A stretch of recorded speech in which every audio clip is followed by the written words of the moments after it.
Hey folks, welcome to what I'm hoping should be an interesting new experiment. I have always enjoyed watching African football from, growing up in the 1980s and the World Cup teams there, like Algeria's amazing 2-1 win over Germany that unfortunately collusion between Germany and Austria knocked out of the World Cup. Morocco making it through to the second round. Cameroon being incredible in 2 different World Cups. So I've always had a liking and an interest in African football. God bless me, I was one of those who bought into Pelé's idea that an African team would win the World Cup before the end of the century. Or was that Walter Winterbottom's? Either way, I've always wanted to see Africa do much better than it has done so far. I still am optimistic that it someday will. But I listen to Mark Gleeson occasionally on the World Football phone-in, and he's not particularly confident that they're going to improve anytime soon. And, there's a couple of different reasons. So I thought, well, I've got this amazing tool in my hands, so why don't I see if I can figure out what is needed, at least in Football Manager, to make that happen. So, let me tell you let's say the terms of reference for this experiment is basically I'm taking 7 different African countries: Ghana, Cameroon, Nigeria, Sudan, Ivory Coast, Burkina Faso, and the Democratic Republic of the Congo. Basically 7, I won't say similar size, but 7 significant sub-Saharan African nations that aren't actually listed in Football Manager. I took the data that the Riddler has put up, and you can get it so easily. He's got like 174 different countries, or maybe she. Whoever the Riddler is, they've got 174 different countries, leagues set in there, and it's so easy to download. I mean, I'm sure you guys are all far more advanced at this than I am. But taking these 7 different nations, I decided to try a different thing in each nation with the view that, in theory, hopefully, one of these nations will rise within, we'll say, 24 years to win the World Cup. Let's make it 30. By, we'll say, 2048, hopefully one will have won the World Cup. Maybe a club from there will have given a good challenge and maybe even won a Club World Cup. I want to see what's going to happen. So there's a few different things I'm doing for different teams. I've loaded up those 7 leagues. I've loaded up South Africa. And I've also loaded up the Big 5 in Europe. And for me, the Big 5 are Italy, England, France, Spain, and Germany. I mean, you can argue the Netherlands and Russia, but really, those are the 5 you're expecting a European Cup winner from, a Champions League winner from. So, we're going to see how this works out. So I did different things with each different league. To talk you through it, firstly, in Ghana, I gave state-of-the-art training facilities for all top-tier clubs. In Cameroon, I gave state-of-the-art youth facilities for all the clubs. In Nigeria, I sent 10 managers directly into massive European clubs. I pumped up their current and potential abilities, their reputations, home and abroad and current. Wanted to put them down as wanting to manage in Europe, in the Europe Champions League. I pumped up their ambition. I picked 10 managers. I'll talk about those in a minute. In Sudan, I gave all the top division clubs 100 million euros, a transfer budget of 40 million euros, and reputations of 10,000, so that I could actually get that. 10,000 is more than Real Madrid have. And I gave them also 4 ground sugar daddies. Now, to let you know where the clubs were there, Al Hilal, for example, who are the big team, and Al Merrikh, who's the second big team, the 2 big Omdurman teams, had respectively 3 and 2.7 million, and transfer budgets of 900,000 and 800,000. In Ivory Coast, I made top managers for each of for 10 top division clubs. Again, pretty much the same as I did with the European ones from Nigeria, except I gave them a world reputation of 1, so they're not poached away, and I wanted their goals to be managing Africa, managing the Ivory Coast. In Burkina Faso, I seeded 10 top players in massive European club. But I picked 10 players based on them being 25 or under, minimum of 1 under 21 cap or 9 international caps. declared for the Burkina Faso, and then pumped all the stats there, and gave them contracts of 130,000 per week, which is not very much, that expire in July 2026. In Congo, I made 6 super wealthy clubs that each have $1 billion and a transfer budget of 400 million euros, reputation 10,000 and morale 20. And you're wondering why Congo and Sudan? Well, Sudan has a ton of oil money, and it's actually potentially one of the wealthiest leagues in Africa, in the real world, potentially. And in the Congo, there's 2 massive clubs, RS Vita and the famous TP Mazembe.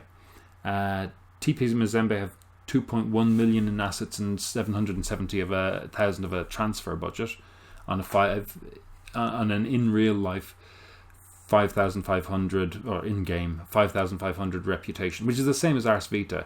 RS Vita bizarrely have 4.5 million in assets, but 0 of a transfer budget. So it's interesting and odd. So there's the terms of reference. Very, very quickly, let's have a squint around. I've shortlisted the players. Where do I have shortlists? And the managers. So the player search, let's go to player shortlist. So here are the Burkinabes, which is probably badly pronounced. I had to tweak and twist, like there was a couple of guys who were actually on loan, and I had to end those loans. But we've got, I also tried to cite them in such a way that they won't be, and I hate to say this, lonely. One of the things you get with players is homesickness and failure to adapt because they've got nobody there. So we put 2 guys in Germany, gave them fluent German. 3 guys in AC Milan.